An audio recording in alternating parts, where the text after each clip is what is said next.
Bienvenidos a Páramo Deportivo, soy José Navarro y hoy vamos a hablar de esos implementos de piscina que todo el mundo usa y que tienen un lado, digamos que peligroso, que te hagan sentir que mejoraste, cuando en realidad lo que mejoró fue el implemento, no tu natación.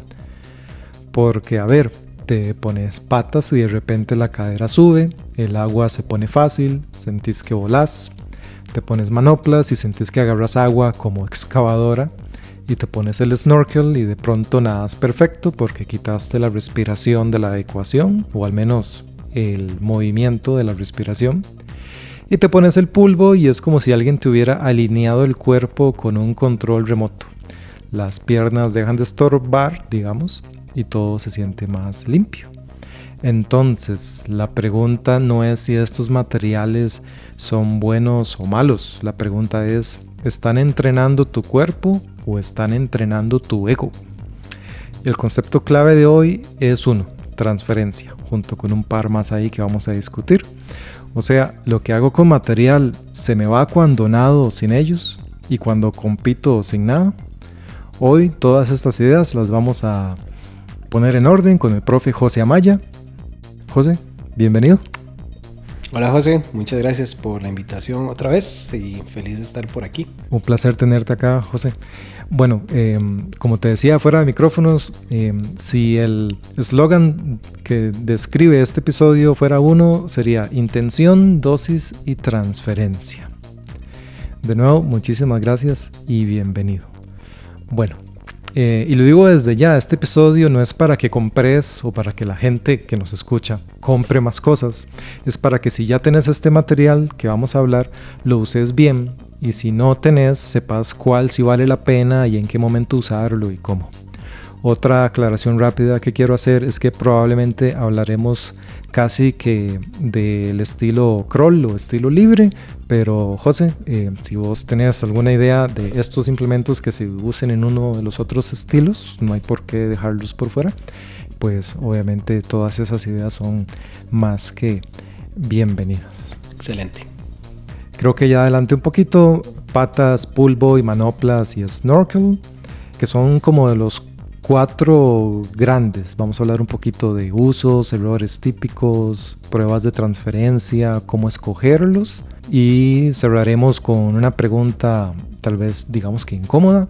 Cuando alguien nada toda la sesión, la hora y media que vaya a nadar con material, ¿eso lo está ayudando o lo está estancando? ¿Ok? José, antes de hablar de estos juguetes como le dice mi esposa, este tipo de accesorios o gadgets, me gustaría repasar, que creo que es base, que son 4 conceptos que todo mundo tiene que tener claro. Yo creo que la idea que cuando uno escucha patas o manoplas, etcétera, uno tiene que saber exactamente qué parte de la técnica es la que está tocando.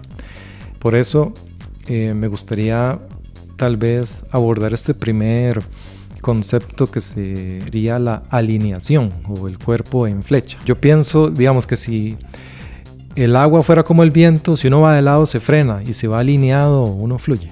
De hecho, bueno, a mí me gusta mucho la física, la física matemática, entonces viéndolo como desde un punto o como desde ese punto de vista, el deporte, igual que un montón de cosas, tienen física alrededor.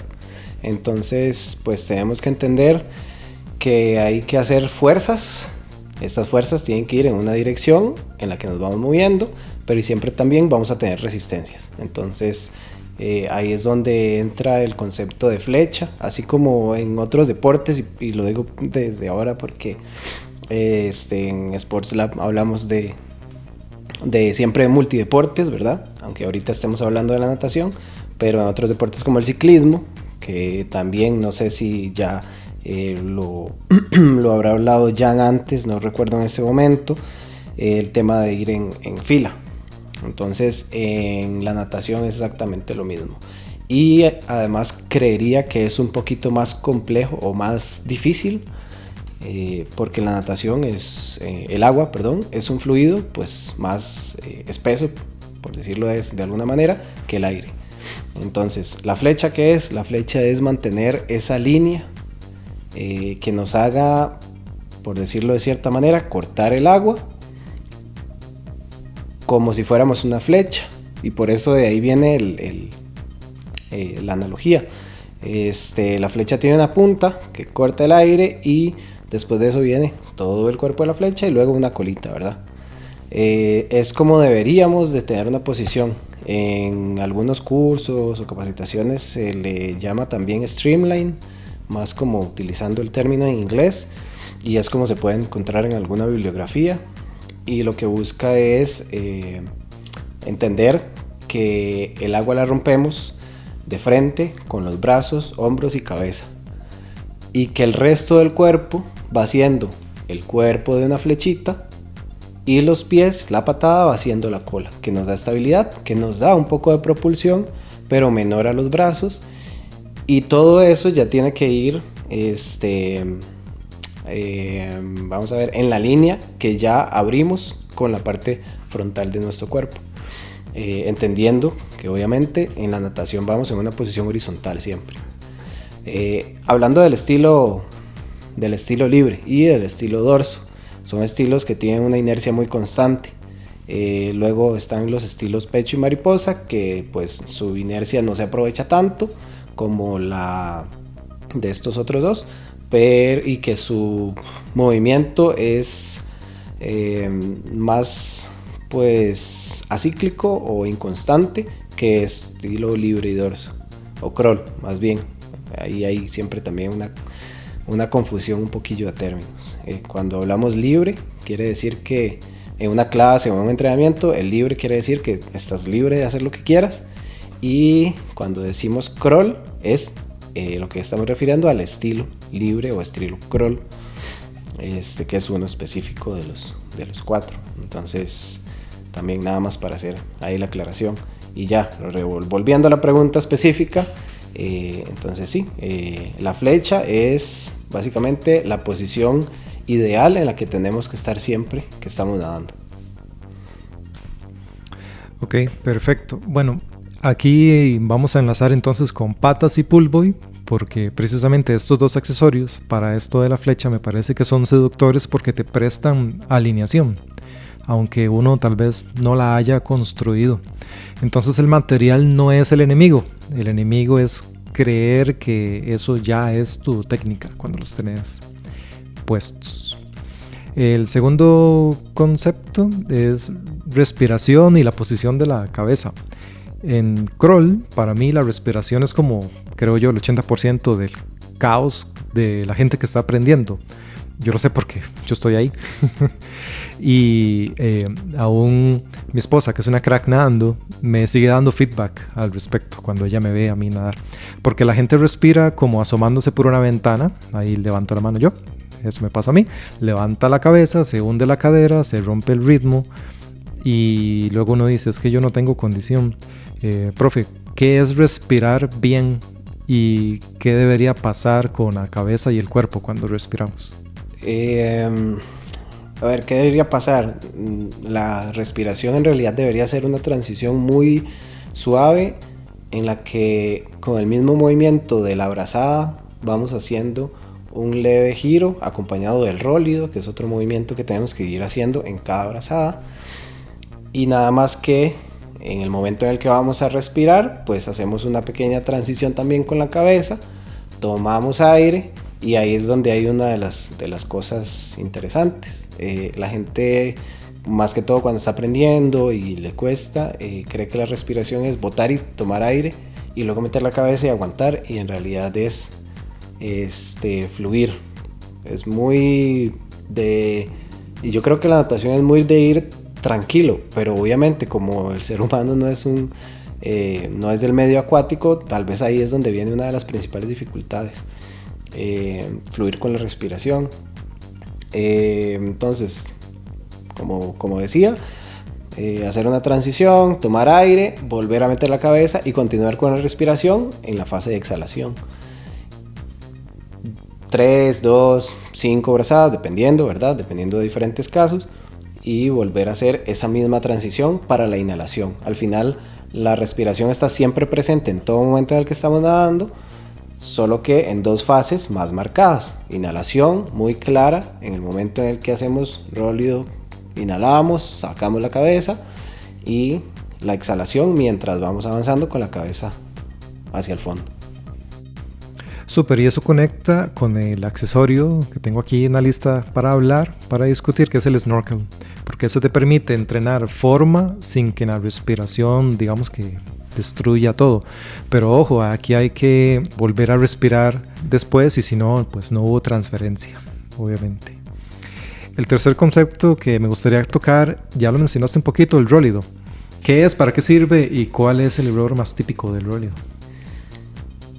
Ok, el rólido es como decir un pequeño giro que va haciendo el cuerpo. Nosotros no tenemos que nadar planos, viendo los hombros sobre el agua. Los hombros no deberían de estar siempre planos. Entonces, ¿no? ¿Qué quiere decir? Que como que nuestros hombros no deberían siempre estar alineados con el agua si estuvieran en reposo, como en la piscina, sino que los hombros tienen que ir subiendo uno y luego el otro con cada brazada, y el resto del cuerpo va acompañando a ese movimiento.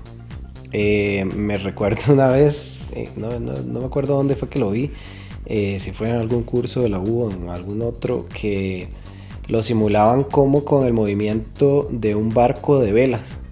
Entonces el barco tiene, los barcos de vela debajo del barco tienen como una, no sé, como una aleta que estabiliza, pero ellos se van moviendo. Entonces conforme el mar los mueve o el viento los mueve, ellos se mueven para un lado o para el otro, pero siempre vuelven y tienen esa estabilidad. Al final el rólido es un movimiento que lo que nos hace es acompañar al cuerpo a la abrazada, a la respiración también, pero nos ayuda mucho para evitar la resistencia del agua, porque al mover un hombro, sacar un hombro del agua, y en la siguiente brazada mover el cuerpo y sacar el otro hombro del agua, estamos generando menos resistencia porque hay más parte del cuerpo fuera del agua que si los dos hombros estuvieran planos sobre ella. Ok. Y el último, gracias. Y el último concepto aquí es el catch o el agarre. Aquí nace la magia de las manoplas, pero también es el riesgo que existe al abusar de ellas, porque si el catch está feo, el material, o sea, las manoplas te lo puede tapar o a la larga te puede reventar el hombro, ¿cierto? Digamos, en palabras simples, ¿qué debería sentir alguien cuando el catch está bien? Y bueno, sentir es que en el agua a la mayoría de gente nos cuesta, porque la verdad me incluyo, la percepción del cuerpo. En general, yo creo que la percepción del cuerpo cuando hacemos ejercicio es difícil. ¿Qué deberíamos de sentir? Creo que te cambio la pregunta un poquito. ¿Qué no deberíamos de sentir? Que no deberíamos de sentir que es muy fácil o muy suave, porque tal vez estamos cometiendo un error con el movimiento inicial de la mano, del brazo. Tampoco deberíamos de sentir que tenemos que hacer demasiada fuerza en ese momento del agarre, porque entonces posiblemente estemos cometiendo un error, pero más bien opuesto al que si sintiéramos que el brazo se nos va. Creo que en el caso no deberíamos de sentir nada más que ir tratando de percibir que va haciendo a la misma velocidad o con la misma intensidad con la que vamos avanzando, con la que vamos nadando, porque la verdadera fuerza en la brazada va siendo más a media brazada y con el jalón y con el remate, digamos, es de donde viene la mayoría de avance. Precisamente te iba a preguntar, el catch no solo es un movimiento, tiene diferentes fases, ¿cierto? Sí, depende de la teoría, es que hay muchas teorías en la natación, hay pues diferentes tipos de técnica, y además pues hay autores que lo denominan de una forma, otros de otra forma, en inglés o en español es distinto, entonces siempre como que hay diferencia no de criterios, pero sí de términos.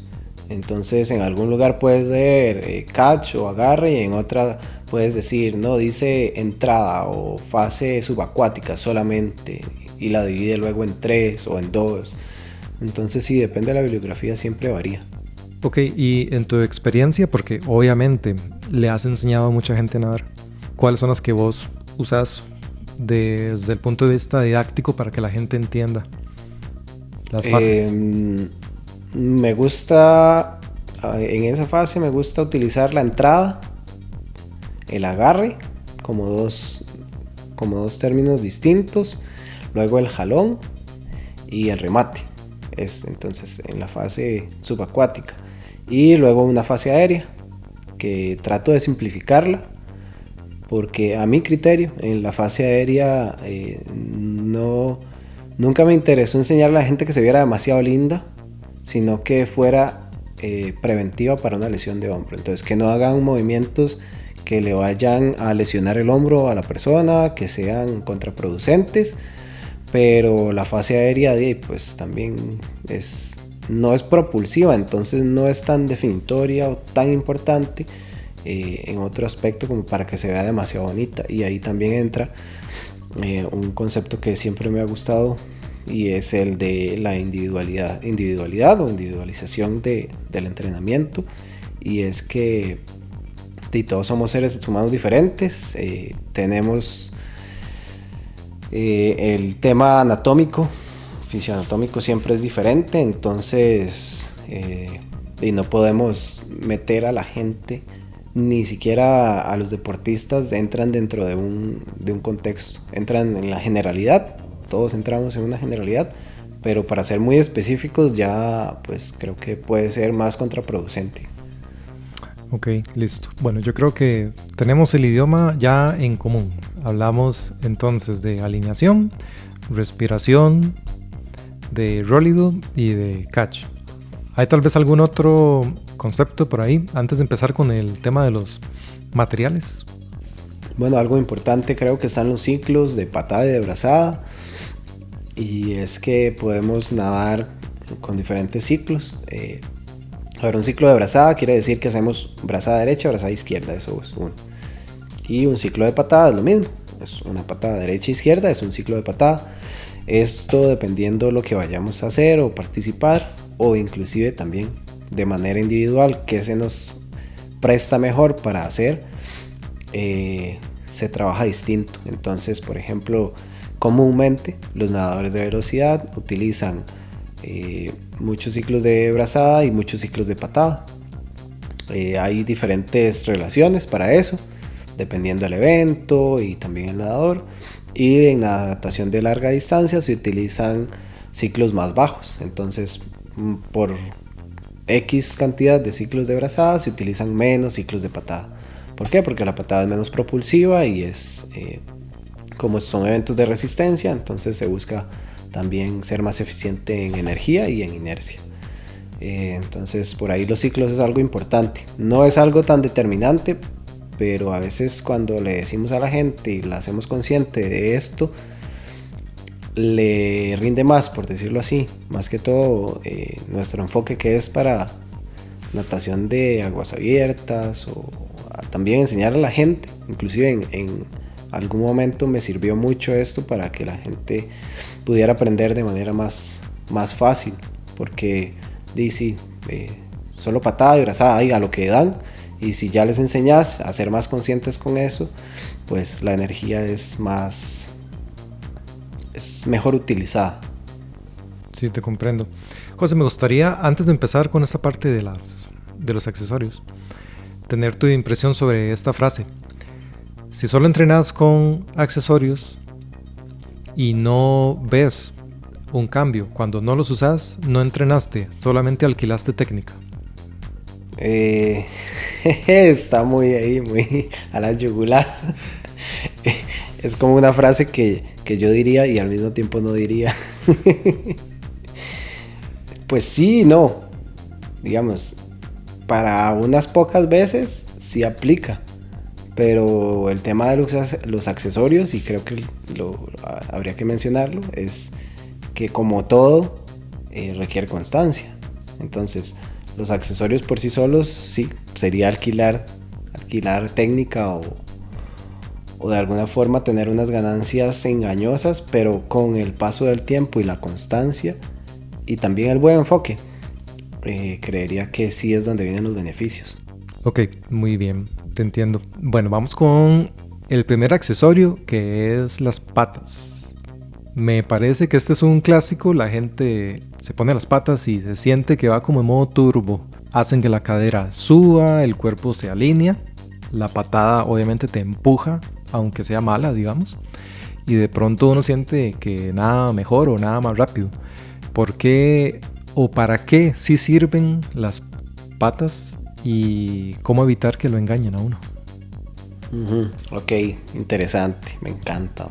Siempre tengo ratillos de no dar clases de natación, pero siempre las clases de natación era como lo que me gustaba decir a la gente: no se engañe. Patas, siempre, todo el tiempo, en todas las clases, no. Siempre que va a hacer patada, patas, no. Antes creo que es importante decir que tenemos beneficios a nivel técnico y a nivel físico. Las patas a nivel técnico nos ayudan a corregir algunos errores de patada. También nos ayudan a tener una mejor propulsión, entonces quitamos el factor patada, más que todo cuando a las personas les cuesta, para meter otros ejercicios ajenos a la patada. Entonces, por ejemplo, me cuesta mucho la patada, pero también necesito que esta persona trabaje un ejercicio técnico de brazada porque está haciendo algo que está haciendo o contraproducente, un movimiento, o es que todavía la brazada le está costando. Entonces voy a ver si le meto patas para aislar el problema de patada y ver si ya logramos entrarle al tema de brazada. Entonces, a nivel técnico son muy útiles, pero si vemos esto dentro de una sesión, no debería ser toda la sesión. Entonces, por ahí no hay que abusar de ellas. Y yo creo que en la mayoría de accesorios, vamos a hablarlo, y es que nos ayudan a aislar uno de los factores que pueden estar afectando para el aprendizaje o para el desarrollo.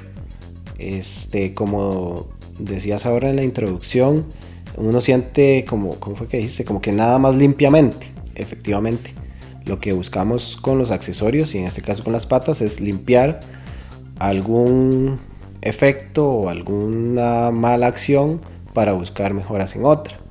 Eso respecto al nivel técnico. Luego, a nivel físico, las patas nos ayudan para, bueno, si puede ser en el calentamiento, podemos tener una activación,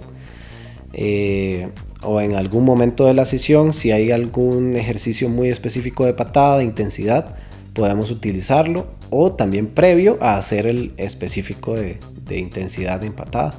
Por ejemplo, queremos trabajar, no sé, una patada de mariposa bastante intensa, entonces hacemos antes una 100, 200 metros de patada con patas, suave, y luego vamos a la parte intensa sin las patas. Es, por ejemplo, para poner un caso ahí X. Físicamente, ¿qué es lo que no deberíamos de hacer con ellas? Abusar demasiado de la sesión o de las sesiones a lo largo del tiempo. Entonces, no quiere decir que siempre que yo vaya a hacer patada voy a tener que usar patas, o no quiere decir que yo no puedo utilizar las patas para hacer técnica, o que no puedo utilizarlas para calentar.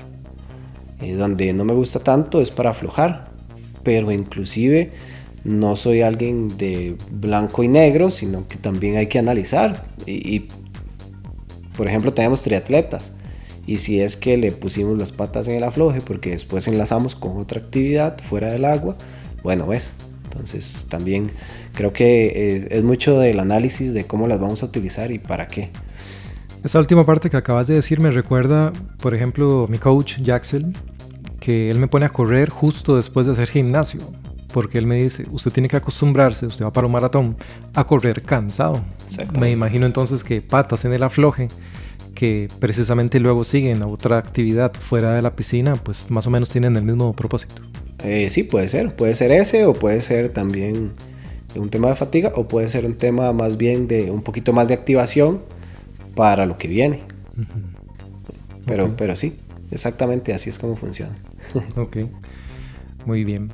Si alguien necesita ir a comprar patas, ¿en qué se fija? ¿Cómo las escoge?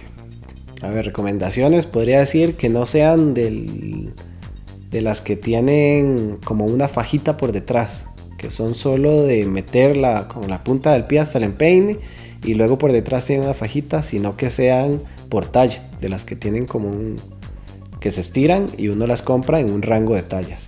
Primero eso, luego que consulte con su entrenador para ver qué tipo de patas le queda mejor. Hay patas para natación cortas, medianas y un poco más largas. Entonces, dependiendo de cuál sea el enfoque que le quieran dar o cuál sea el objetivo de comprar unas patas, sería bueno hacer la consulta. Unas patas más largas van a crear más resistencia. Entonces, si ya tienes problemas en los tobillos, lesiones o sos hiperlaxo, mejor unas patas más cortas que hagan menos resistencia. Esos son como algunos detalles que podría decir. Marcas hay infinitas y luego a veces la gente habla mucho de la calidad, pero creo que la calidad de las patas también tiene muchísimo que ver con el cuidado. Porque el cloro, y los que vamos a la piscina sabemos que si dejamos algo un toque y con el agua de cloro al otro día ya está esa vara terrible. Entonces sí, en cuestión de materiales hay de todo tipo. He notado con el paso de los años que las que son de un solo material, todas las patas suelen ser más resistentes que algunas que vienen con dos tipos de compuestos. Como he visto algunas que son como de hule con silicón o algo así, suelen ser menos resistentes. Pero bueno, también hay cosas de cosas. Y me imagino que la pata entre más larga, más flexible. Exactamente, sí, es más flexible. Ok. ¿Y cómo hago una prueba de transferencia? ¿Cómo hago un test? O sea, ¿cómo debería verse un antes y un después en la misma sesión? ¿Se puede en la misma sesión o hay que darle chance? Con las patas. Ajá. Bueno, algo muy sencillo es hacer patada con patas e inmediatamente después hacer patada sin patas. Eso vas a sentir que al quitarte las patas vas a tener más fuerza. ¿Por qué? Porque obviamente ya es que dan resistencia, tenemos que hacer más fuerza y al quitarlas y seguir haciendo patada vamos a sentir ese reclutamiento de unidades motoras en el cuerpo. Entonces es como cuando uno hace pesas y luego tiene que levantar algo y uno dice, uy, esto no pesa. En realidad es el efecto pues residual del ejercicio en ese momento. Podemos decir que las patas esconden vicios de postura. A ver, ¿qué nos pueden hacer? Como que tenga en mente ahorita, uno muy común es la curvatura de la espalda muy marcada y al meterle patas puede quitarse un poco porque al hacer fuerza con las patas, más fuerza, a veces puede que hagamos más activación de abdomen, entonces corrijamos un poco la espalda. Eso, bueno, la técnica cambia un poco, no demasiado, pero sí cambia. Entonces puede que la gente a veces con patas tiene buena técnica pateando y es porque está haciendo, por lo mismo, porque está haciendo fuerza y se las quita y empieza a cometer algunos errores. ¿Por qué? Porque tiene menos fuerza y también porque ya el tobillo, quizás tiene tobillos más rígidos. Entonces cuando hay tobillos más rígidos la patada es más complicada y las patas ayudan más, pero suelen ser engañosas. Entonces sí, podría decir ese par de situaciones. Quisiera pasar ahora al pull boy, pero no sé si tenés alguna cosa final sobre las patas antes de pasar a este otro. Con las patas nada más, no se envicien con las patas y como hablabas al inicio del ego, hay que bajarle el ego y no siempre hay que nadar rápido, también hay que aprender a nadar lento.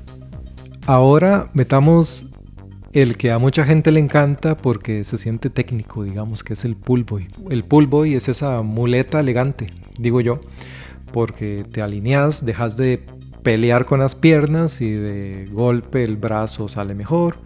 Profe, ¿por qué sí el pull boy? ¿Y cuál es el error más común? ¿Cuándo se debe usar? Ok, el pull boy se puede utilizar, el objetivo principal del pull o su creación, por decirlo así. Creación digo, no sé en cuándo se creó, ahí le miento. Pero desde que yo lo utilizo son iguales. Es utilizar en las piernas. Sin embargo, cuando se está en enseñanza de natación y también para algunos ejercicios ahí X, de entrenamiento, se puede utilizar el pull boy como una herramienta no solo en las piernas, sino en brazos o meter debajo de la axila o diferentes cosas. Sin embargo, hablando del pull boy, naturalmente creo que una ventaja es que nos aísla la patada y nos levanta la cadera. Y en enseñanza ahí es donde viene el principal problema. La patada suele ser débil o la cadera se hunde. Entonces el pull boy viene a arreglar las dos situaciones. Como dice usted, es una muleta elegante porque nos ayuda con ese par de situaciones. Aísla eso y nos permite enfocarnos solo en la brazada, en la respiración y en el rólido. Sin embargo, a veces hay un problema con el pull boy y es que hay personas que naturalmente flotan muy bien y flotan muy alineadas, muy horizontales, y les metemos el pull boy y más bien jode todo. Entonces también hay que saber cuándo utilizarlo por ahí. Sí. Yo no sé si yo soy uno de esos, no creo, honestamente, pero yo me pongo el pull boy y siento que me voy a volcar. Así. Ajá. En el rólido. Sí, como que lo exagera. Ajá, eso sucede porque la patada es estabilizadora. Entonces, cuando vamos nadando, la patada lo que hace es darnos una estabilidad entre brazos y piernas. A veces hay más o menos estabilidad, entonces vamos moviendo la cadera y nos vamos viendo como una culebra, así como una serpiente. Pero igual, aunque eso vaya sucediendo, la patada va dando estabilidad. Al quitar la patada, el cuerpo flota más y al hacer el movimiento de brazada o de rólido y respirar, sentimos que nos vamos porque estamos quitando la estabilidad en la parte inferior. Entonces, sí, por eso sucede eso. Ok, de nuevo, devolvámonos a la tienda. ¿Cómo escojo un pull boy? Yo todos los veo iguales. Uh-huh.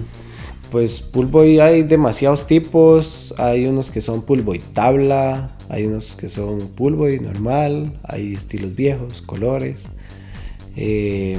Cada vez son más nuevos. Hay tipos de pull para usar en los tobillos específicamente. Me acuerdo de unos finis amarillos.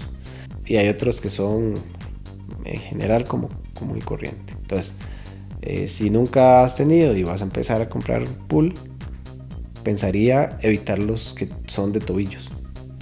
Sino comprar el más básico, el más común y corriente.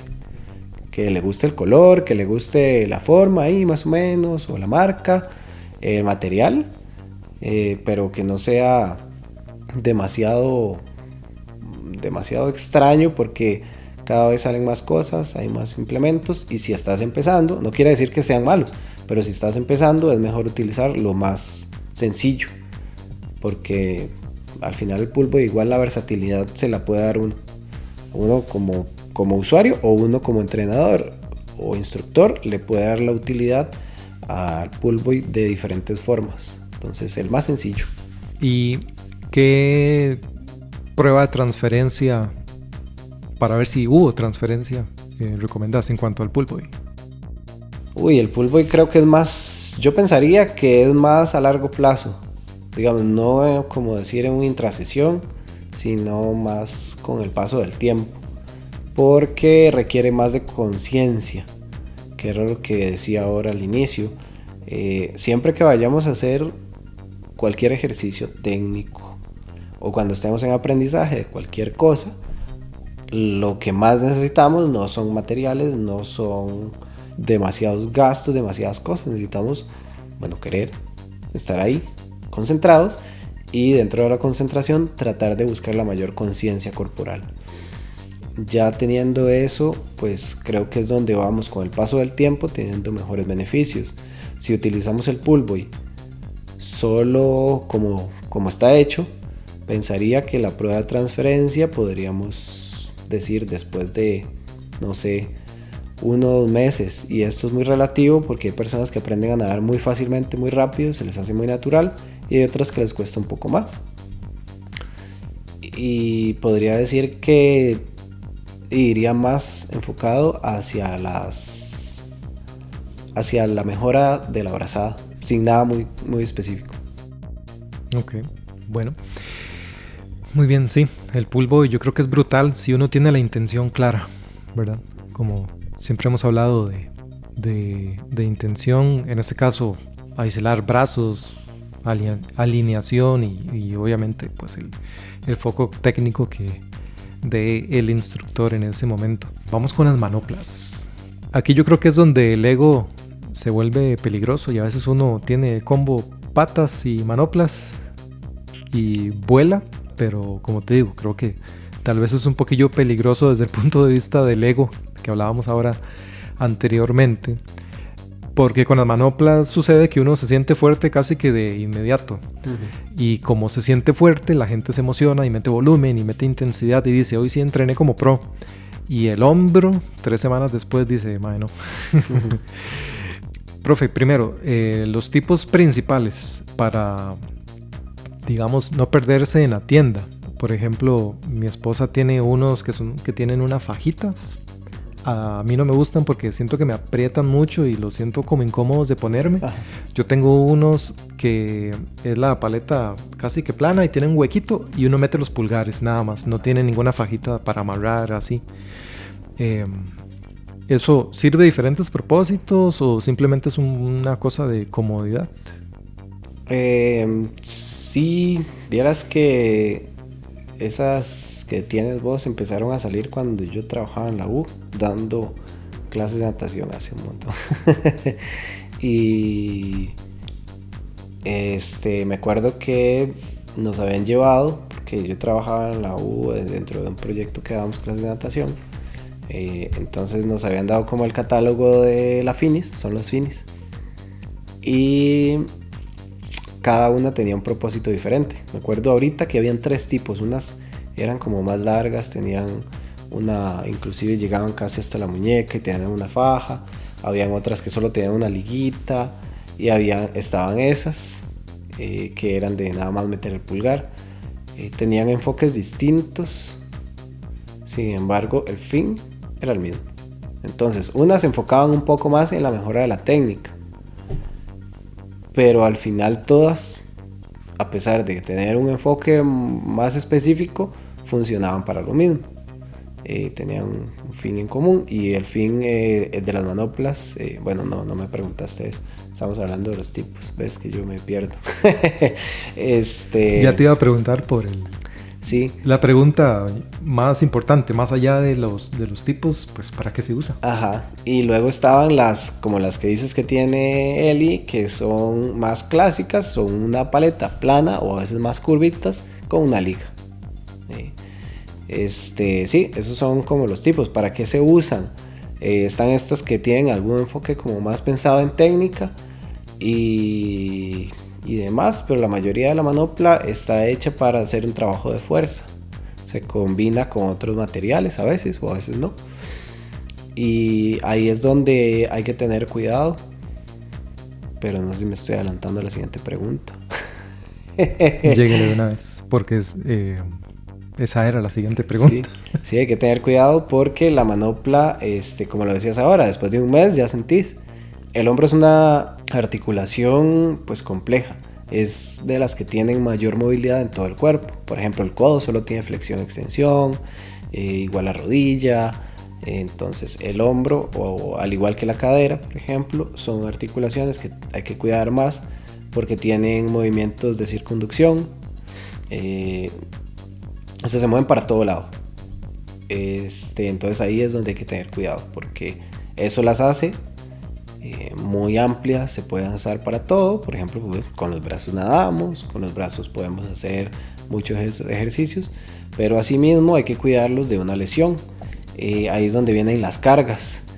Con las manoplas teníamos una regla y me ha gustado, siempre la seguí utilizando, y es no pasar del 20% de la sesión de usar las manoplas, porque son un complemento, no son la solución para hacer a alguien bueno o para enseñarle a alguien que aprenda a nadar, sino que son un complemento. Y no se recomienda usar en principiantes, gente que todavía está aprendiendo o que sus fases de brazada todavía requieren algunas correcciones que si le metemos fuerza a eso pueden ser contraproducentes. Entonces ahí es donde hay que tener cuidado con eso y con el exceso del uso. Ok, y hablamos de transferencia. Sí. Cuando las quitamos. Sí, la transferencia, bueno, las manoplas se utilizan para hacer trabajo de fuerza, es complementario. y la transferencia la podemos sentir, como te dije ahora, el mismo ejemplo de las patas. Hacemos bastante fuerza, bueno, hay tipos y hay tamaños, pero si tenemos unas más o menos adecuadas para nosotros, que nos supongan un esfuerzo, pero no un esfuerzo demasiado grande, al terminar de utilizarlas, nos ponemos a nadar y vamos a sentir ese mismo reclutamiento de fibras musculares, vamos a sentir esa mayor fuerza momentánea, que es parcial, o sea, es como lo acabo de decir, es momentánea. Con el paso del tiempo eso se vuelve crónico, o sea, crónico quiere decir no malo, no es del punto de vista malo, sino que nada más es un beneficio que ya pues va siendo acumulativo y ya sí va teniendo un beneficio real, no es tan instantáneo.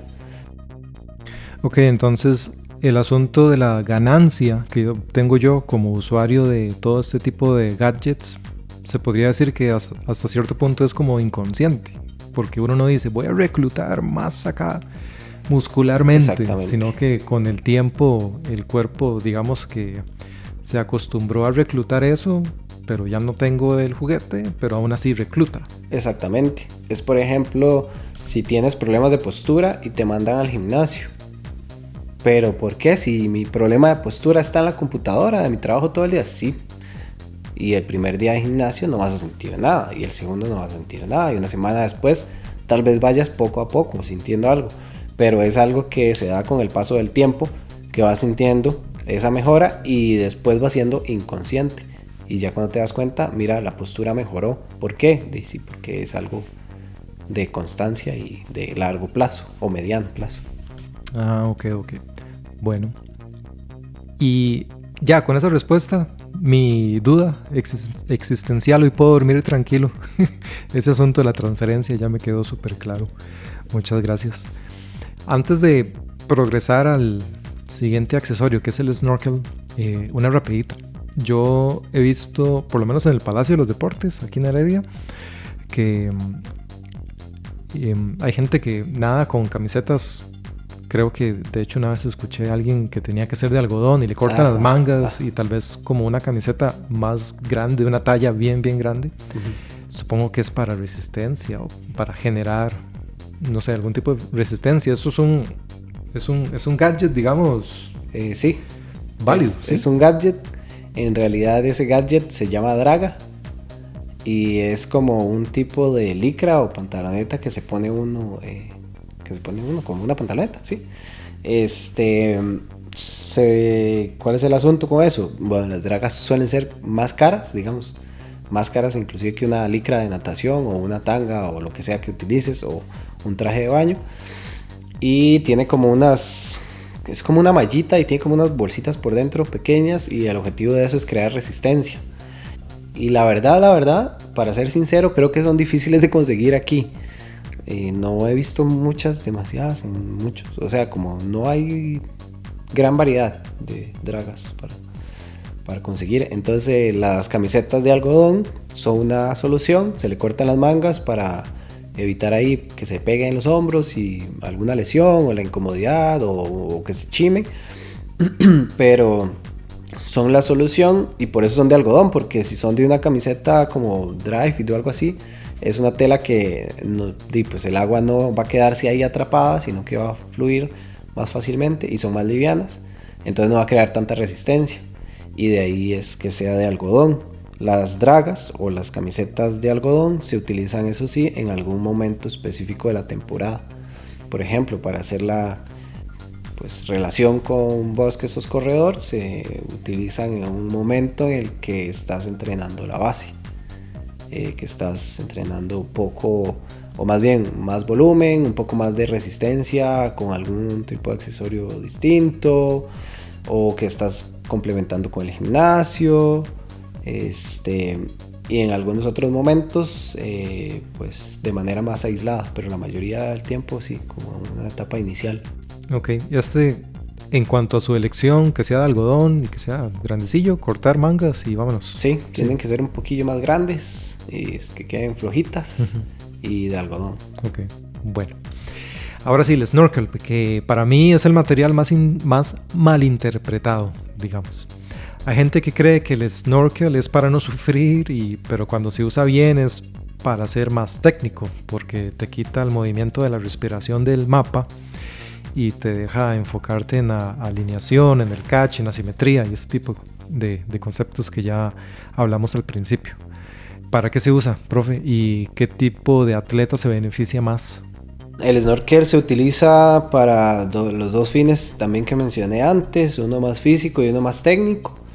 En el aspecto más técnico, aislamos la respiración.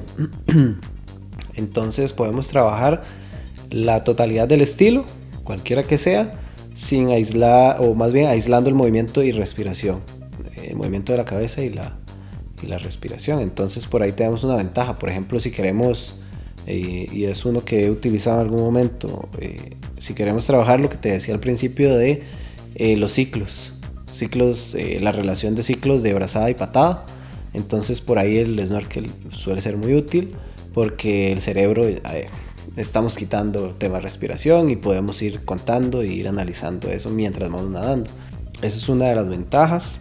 Otra ventaja puede ser, eso es en el aspecto técnico. En el aspecto físico, otra ventaja puede ser que, pueden ser dos. Podemos limitarla. Los snorkel tienen un taponcito, algunos, que se pone arriba. Entonces por ahí limitamos la entrada de aire. Podemos poner ejercicios en los que, digamos, el snorkel lo van a utilizar solo para inhalación y van a exhalar por la nariz, o lo van a utilizar solo para exhalación, y eso ya depende obviamente de quien esté ejecutando.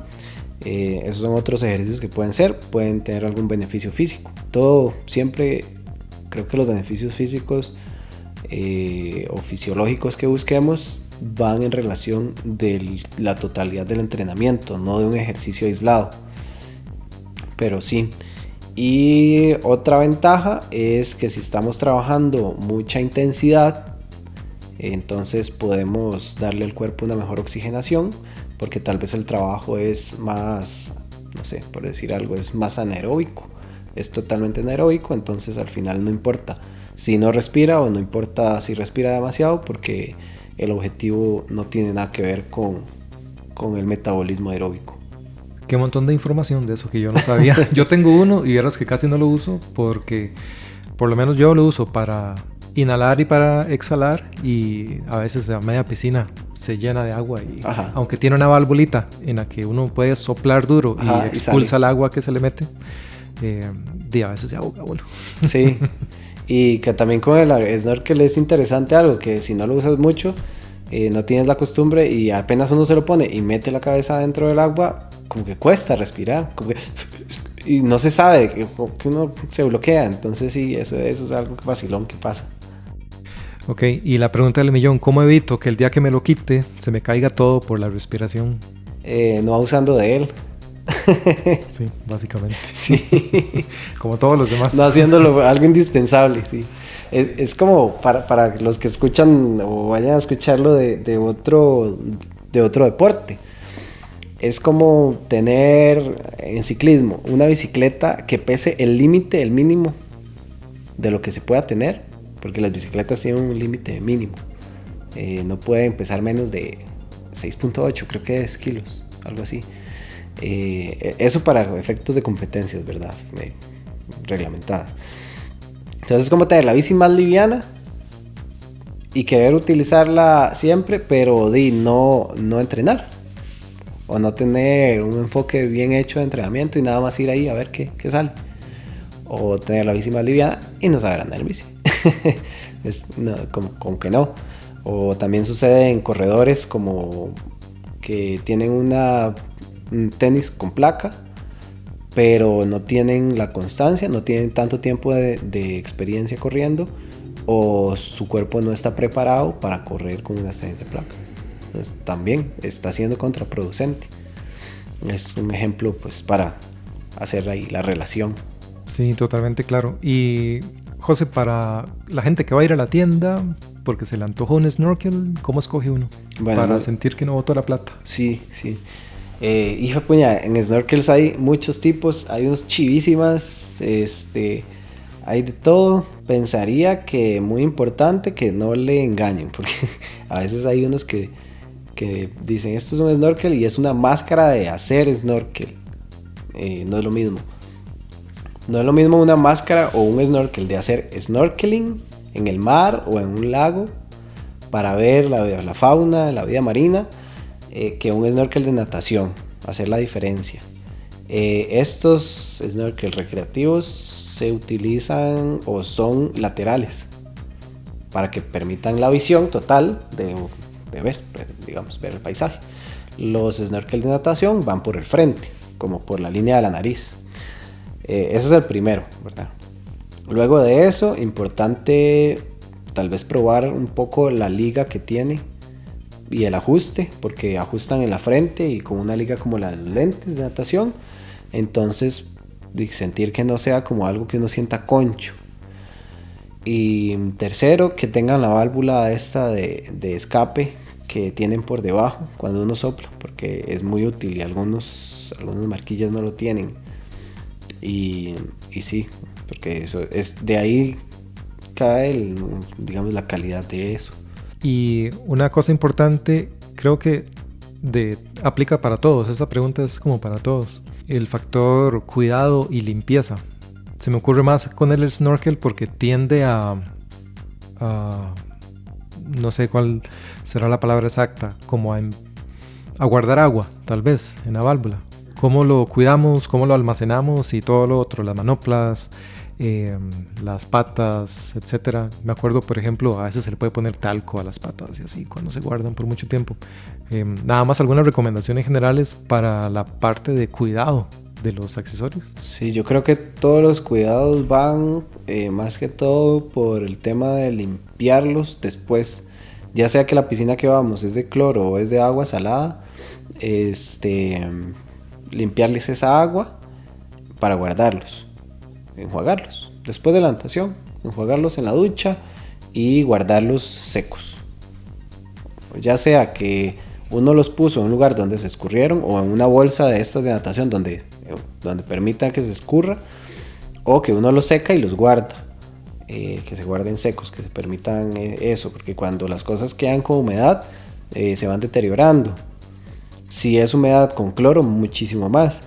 Y el tema de enjuagarlos también es porque pues más que todo el tema de gérmenes que hay en las piscinas, que obviamente una piscina tiene que estar tratada y por ahí pues uno nada tranquilo, pero siempre hay que pues tratar de limitar lo máximo, entonces es más que todo aseo. Sí, totalmente, para evitar ahí cualquier sí, nunca sabe. Cosas así, exactamente, lo vaya a enfermar a uno. Bueno, de esto que quiero que comentes a continuación, yo creo que lo has tratado durante todo este episodio, la gente que entrena toda la sesión con patas, con pulvo y con manoplas, como en modo default, ¿verdad? Creo que se da mucho con gente que tal vez no va a clases o no tiene la guía específica de un coach. ¿Cómo se encuentra uno ese equilibrio? ¿Cómo dice uno, bueno, yo quiero hacerlo bien, pero desafortunadamente no tengo la guía de un profesional? ¿Cómo se encuentra ese equilibrio como para decir, bueno, sí, les estoy sacando provecho de verdad? Sí, yo pensaría que alguien que está aprendiendo a nadar o alguien que ya hace natación, que exceder un 60% de la sesión, ya sea en tiempo o en distancia, con implementos, me deja muy poco margen para nadar sin nada. Como dice Jack, se la culo pelado. Como entonces, ese es el problema. ¿Por qué? Porque nos dejaría un 40% o menos de una sesión. Y si es una sesión de una hora, ¿cuánto es un 40%? Como 20 minutos, no sé. Habría que hacer el cálculo ahí en tiempo, ¿verdad? Pero es poco tiempo para hacer práctica del estilo propiamente como es, sin ejercicios técnicos y sin implementos. Considero que es muy poco tiempo. Sin embargo, pues hay casos de casos, hay gente que tiene sus formas de enseñar y de también aprender, y eso pues es totalmente entendible y respetable. Pero sí, pensaría que con menos es más, porque es más concentración en lo que estamos haciendo. Obviamente los implementos son necesarios, como decía antes, para aislar cosas específicas, ya sea abrazada, rólido, algo muy muy específico, y poder pues aprender. Pero sí, digamos, ya, máximo pensaría que un 60% de una sesión de natación. Bueno, gente, ahí tenemos una guía, por lo menos general, para decir, bueno, al menos no es contraproducente lo que estoy haciendo si voy solito. Sí. Bueno, si hoy usas patas o pull buoy o manoplas o snorkel, yo creo que uno puede hacer una mini prueba. Hacer un bloque con material y luego un bloque parecido, sin material, para ver si se mantiene, ¿verdad? Sin el implemento. Y si se mantiene, pues digamos que uno puede decir, bueno, sí hay una transferencia positiva, pero si la ventaja, digamos, se desaparece, eso no es necesariamente fracaso, es información. Significa que todavía uno no está transfiriendo, digamos, y eso te dice, pues, que entrenar. Exactamente. ¿Verdad? Sí. Josecito, ¿alguna palabra final antes de cerrar? ¿No? Primero que todo, creo que es importante entender que los implementos y accesorios en la natación son importantes, que no hay que abusar de ellos, como lo hemos dicho, pero tampoco hay que tenerles miedo, ni ponerles una barrera, todo con balance y, como siempre les digo, con constancia. Como también como habla usted en esto y en otros episodios que ha sacado la palabra ego. Creo que cuando vamos a aprender, eso es una palabra que tenemos que agarrar y tener con cuidado ahí, porque el hecho de aprender y mejorar requiere de que el ego esté pues un poquito guardado. Sí, definitivamente. Bueno, José, muchísimas gracias de nuevo por estar acá, por compartir todo este conocimiento con nosotros. En la parte 2 del episodio vamos con lo que uno tal vez tiene más a la mano, goggles, incluidos los goggles smart, los goggles inteligentes, gorras, tapones para los oídos, clip para la nariz, audífonos, ropa, etc. Y en ese momento cerraremos con el apartado de ritmo cardíaco en piscina, si se puede medir, qué tan confiable es, de eso hablaremos oportunamente. A la audiencia, muchas gracias por escuchar Páramo Deportivo. Si te gusta este tipo de episodios prácticos, seguí el podcast. Recuerda que estamos en Spotify, Apple Podcasts, YouTube y YouTube Music. Puedes dejar ahí el follow activado. Eso ayuda un montón y así no te perdes la parte 2 de este tema y de todos los otros episodios que están por venir. Nos escuchamos próximamente. Muchísimas gracias por su compañía y apoyo en este proyecto. Esto fue Páramo Deportivo. Chao.